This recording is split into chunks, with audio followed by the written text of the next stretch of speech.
En el Ecuador, la gastritis ha sido un tema de estudio profundo, donde la prevalencia de esta patología es del 68% en hombres y 69% en las mujeres. Sí tengo gastritis y reflujo, no tengo tanto gastritis y estoy diagnosticada con eso. No. No he tenido gastritis ni reflujo. La verdad no, quien ha tenido es mi esposito y una hija mía tienen gastritis. Pero, ¿cómo descubre la gente que la padece? ¿Hay síntomas que todos pueden reconocer? ¿O existe desconocimiento total en el tema?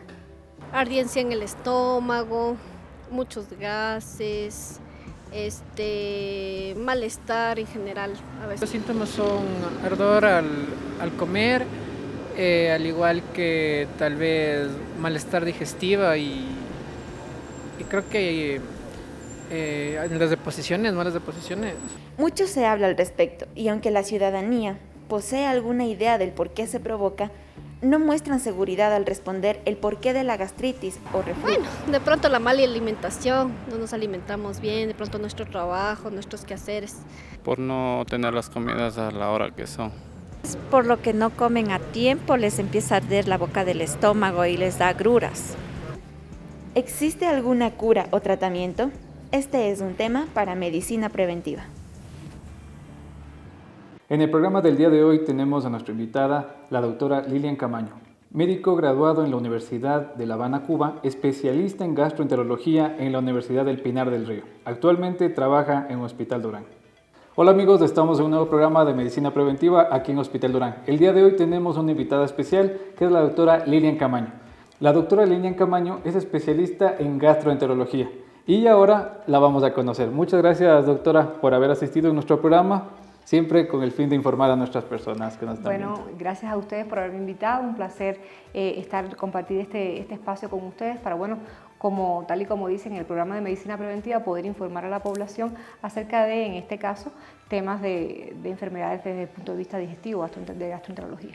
Sí, justamente esto es mucho más común de lo que ustedes creen, ya que en el diario de aquí del hospital, de la vida médica, tenemos muchísimas personas que padecen problemas gástricos, ¿no es cierto, doctora?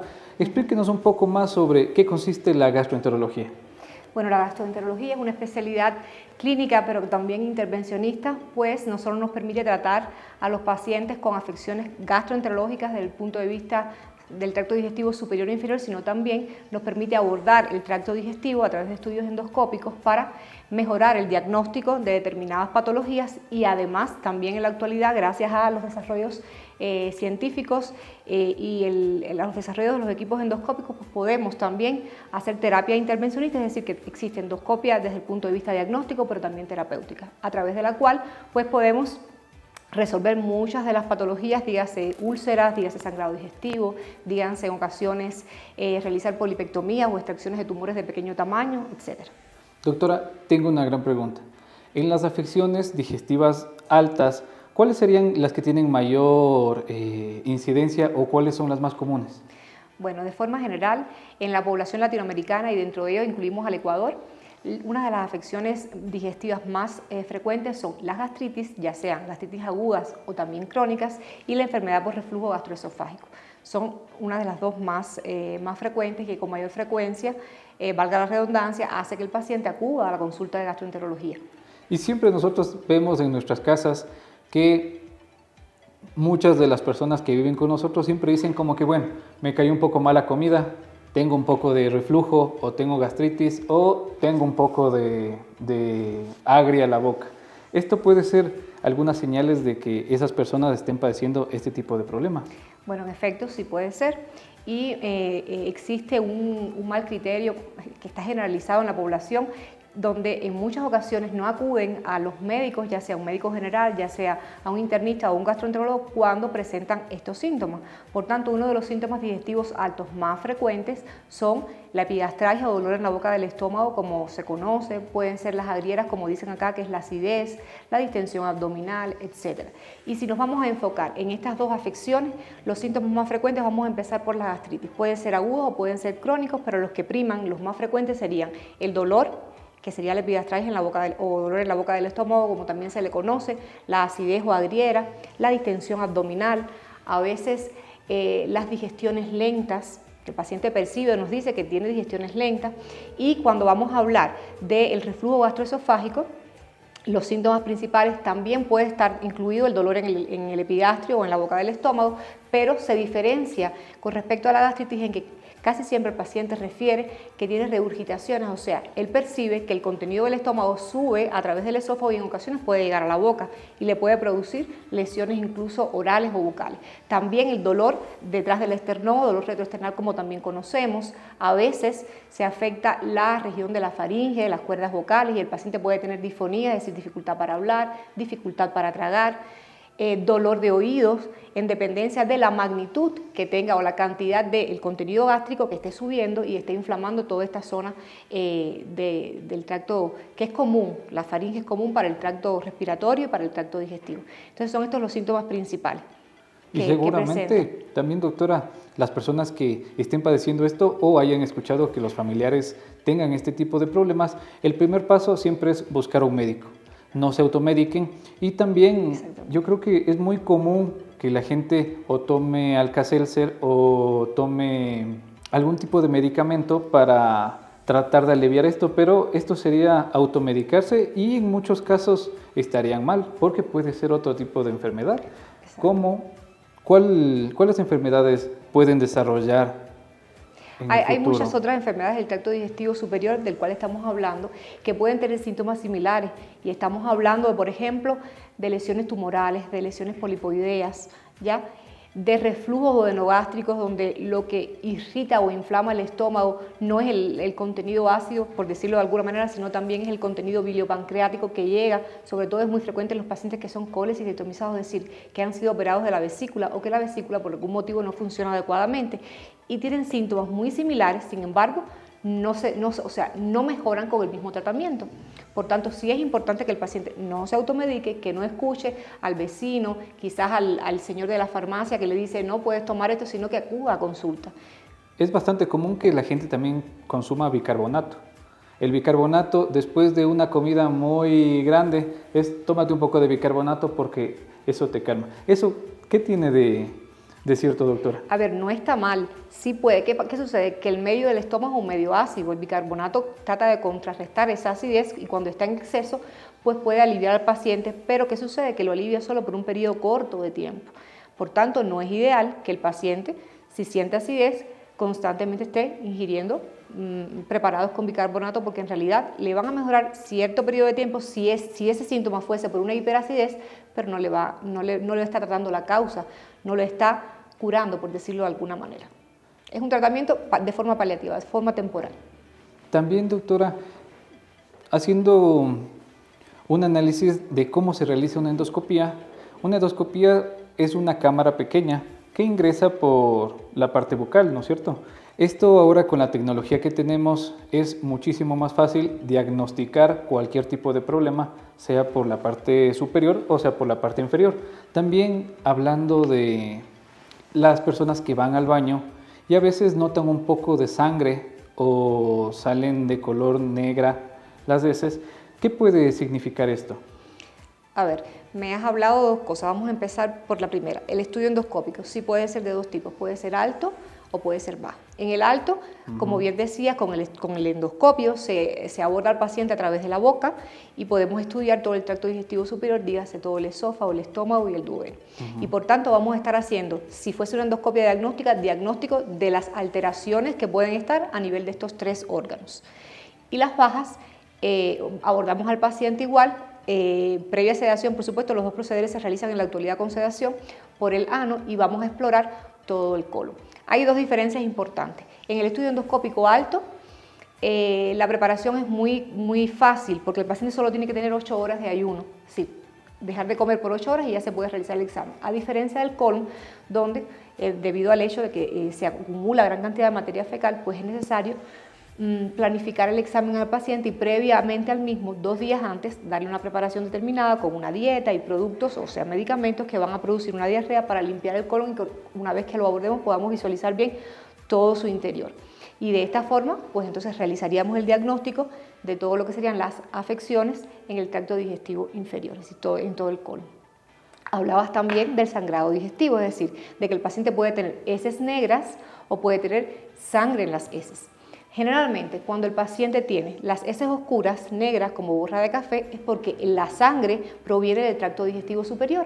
Ha pasado tiempo para que se exteriorice a través del ano y, por tanto, se ha digerido, y por eso es que sale de color oscuro, de color negro. A diferencia, no siempre, pero en la mayor parte de los casos, a diferencia de cuando el sangrado es digestivo bajo, que suele ser cuando hay unas rectorragias, es decir, el paciente tiene heces envueltas en sangre o puede incluso tener una gran cantidad de sangrado con coágulos y demás. Y entonces, pues así, de esta manera nos enfocamos de forma clínica acerca de dónde pudiera estar el sitio lesionado o el sitio que puede estar sangrando en ese paciente. Y podemos diferenciar en que es un sangrado digestivo alto o un sangrado digestivo bajo. Este tipo de problemas que usualmente presentan personas, ¿se puede decir adultas o también jóvenes están presentando este tipo de problemas? Sí, a ver. El sangrado digestivo suele ser más frecuente en el adulto, ¿ya? Lo cual no exonera a los pequeños, o sea, a los infantes de poder tener sangrado digestivo, porque hay muchas causas de sangrado digestivo. Una de las causas más frecuentes en la infancia son las enfermedades inflamatorias intestinales, dígase la colitis ulcerosa, la enfermedad de Crohn, los pólipos, y sin embargo en la etapa adulta, en la edad adulta, son más frecuentes, el tipo, sobre todo el sangrado digestivo alto, la gastritis, también las úlceras pépticas, o a cualquier nivel del tubo digestivo pueden haber pólipos, pueden haber ulceraciones o incluso tumores que se erosionan y con frecuencia pueden sangrar. ¿Qué tan seguido por ejemplo, yo tengo 28 años, qué tan seguido debería hacerme una endoscopía o recomendable sería realizar una cada cierto tiempo o únicamente si es que yo tengo cierta molestia? A ver, en las personas jóvenes que no tengan factores de riesgo, dígase, que no tengan antecedentes sobre todo patológicos familiares de afecciones del tubo digestivo, dígase tumores, enfermedades polipósicas hereditarias y demás, pues se recomienda o se indica, está indicado el estudio endoscópico cuando el paciente tiene síntomas. Ahora, a medida que los años pasan, los riesgos suelen ir incrementándose y entonces aparece mucho mayor riesgo de desarrollar lesiones malignas, dígase, tumores del tracto digestivo superior o inferior, y entonces ya así, después de aproximadamente los 40 años, la totalidad de la población debiera, y de igual forma que acuda al médico para hacerse un chequeo de biometría, de química sanguínea y demás, pues también debería realizarse estudios endoscópicos cada 2 o 3 años, siempre y cuando sea un chequeo de rutina, el paciente solo tenga más de 40 o 45 años y no tenga antecedentes patológicos familiares, porque la cosa cambia, o sea, la situación cambia si el paciente sí tuviese antecedentes familiares, donde el riesgo se eleva considerablemente y entonces estos pacientes sí se debieran chequear aproximadamente una vez todos los años.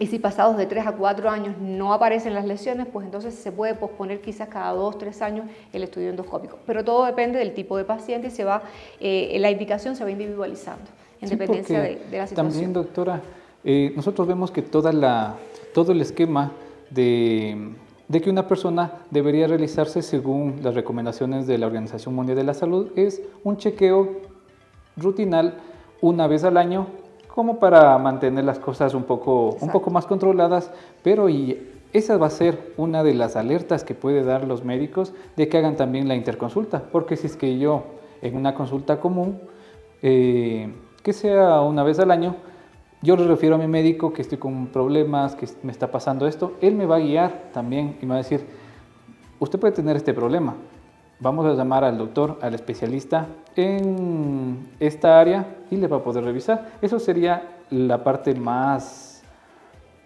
viable, ¿no es cierto, doctora? Ya sería una buena recomendación que el paciente, dentro de su chequeo de rutina, pues con su médico de cabecera, pues en dependencia de los síntomas que esté teniendo el paciente o de los riesgos que pueda presentar, de sus antecedentes patológicos, tanto personales como familiares, pues que se le recomiende y se le derive al área, o sea, a la especialidad secundaria en cuestión. Y si en el caso también uno ya tiene un problema o ya se siente un poco con estas molestias, agendar una cita directamente a los teléfonos que salen en pantalla. Exacto. Con la doctora Lilian Camaño, trabaja aquí en nuestro hospital y tenemos toda la tecnología que va a hacer que su procedimiento sea lo más eficaz posible. Doctora, ¿qué recomendaciones podemos dar a las personas que nos están viendo que sean en su casa que puedan tal vez tener una dieta balanceada. ¿Eso puede influir en...? Exacto. Sí puede influir, y si estamos hablando de gastritis y reflujo, los hábitos dietéticos son muy importantes, porque una dieta inadecuada, una dieta que tenga ayunos prolongados o alimentos excesivamente grasosos, muy condimentados y demás, pues pueden intensificar los síntomas de gastritis o de reflujo, porque ambas son enfermedades que son multifactoriales, es decir, no solamente depende de la dieta, sino también de otros aspectos, estilo de vida también. Del estilo de vida del paciente, de alteraciones fisiológicas que puede tener el organismo, en este caso a nivel del estómago o a nivel del esófago, de la infección por el Helicobacter, que está íntimamente relacionada en la fisiopatología de la gastritis, sobre todo de la gastritis crónica y del desarrollo a partir de esta, de lesiones premalignas y posteriormente de lesiones malignas de estómago. La actividad física que nosotros deberíamos realizar también nos beneficia en toda la parte digestiva. Bueno, sí, evidentemente sí. La actividad física, por supuesto, no cuando el paciente tiene síntomas. Si el paciente tiene síntomas de reflujo... Esto como algo preventivo, podemos decir. Exacto, descompensados no, pero el hecho de que el paciente tenga una actividad física adecuada, saludable, ayuda a que el proceso, a que la digestión se desarrolle adecuadamente, a que se estimule la peristalsis del tracto gastrointestinal, porque el tubo digestivo se contrae y se relaja, y de esta manera va transitando el contenido intestinal. Y si el paciente tiene una vida sedentaria, está encamado, no realiza actividad física, pues esto puede influir negativamente en este aspecto. Y recordarle siempre a las personas que nos están viendo, si es que tienen algún problema, como el que hemos hablado, tienen ardor, puede ser una gastritis, puede ser un reflujo, y si es que en el caso de la parte inferior ustedes tienen algún tipo de anomalía cuando ustedes van al baño, consulten a su médico, pueden agendar las citas y pueden ahorrarse muchos problemas a futuro, ya que la parte preventiva siempre va a ser mejor. Y bueno, doctora, para finalizar nuestro programa, queremos hacer una pregunta sobre si es que la gastritis puede tener una cura o de qué depende. Bueno, en primer lugar, hay dos tipos de gastritis. Está la gastritis aguda y está la gastritis crónica. La aguda sí puede tener cura, porque generalmente hay una agresión hacia el medio gástrico, hacia la mucosa gástrica.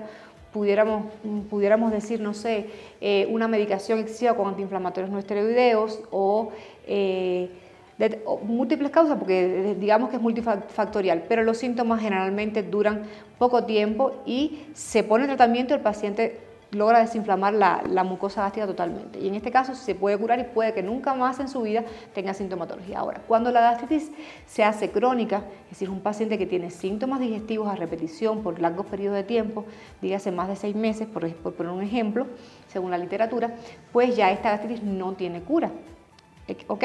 Pero sí se puede compensar. Es decir, va a ser igual que el paciente que es hipertenso, el paciente que es diabético, el paciente que es asmático, que no se trate. Que cuando se trata, si es su tratamiento de base, pues llega un momento que está libre de síntomas por largos periodos de tiempo. Sucede lo mismo con la gastritis.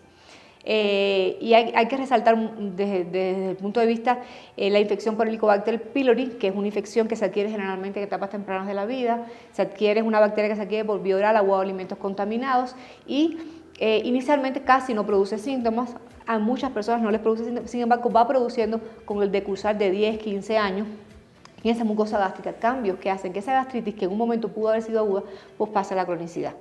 ¿Okay? Y entonces, bueno, en ese caso ya habría que hacer un buen diagnóstico, que el diagnóstico de gastritis no es únicamente clínico, sí desde el punto de vista clínico es muy importante los síntomas, que el paciente acuda al médico, pero el diagnóstico completo de la gastritis incluye el estudio endoscópico y la toma de muestras para biopsia de esa mucosa gástrica, donde ya vamos a tener criterios, o sea, vamos a unar los criterios clínicos con el endoscópico, lo que estamos mirando directamente que tiene el paciente en el interior del estómago, y además el diagnóstico histológico que me va a decir qué tipo de gastritis crónica tiene, porque hay diferentes tipos de gastritis crónica. Y de acuerdo a eso, por supuesto, es el tratamiento que vamos a individualizar para cada uno de los pacientes. Sí, justamente teniendo el criterio muy claro por la doctora, siempre el estudio de un especialista va a ser independiente para cada paciente, porque todos somos un mundo y todos debemos visitar siempre a un médico para estar siempre seguros. Le agradecemos mucho, doctora, por haber asistido a nuestro segmento de medicina preventiva aquí en Hospital Durán. Muchas gracias, doctora. Un placer, como siempre.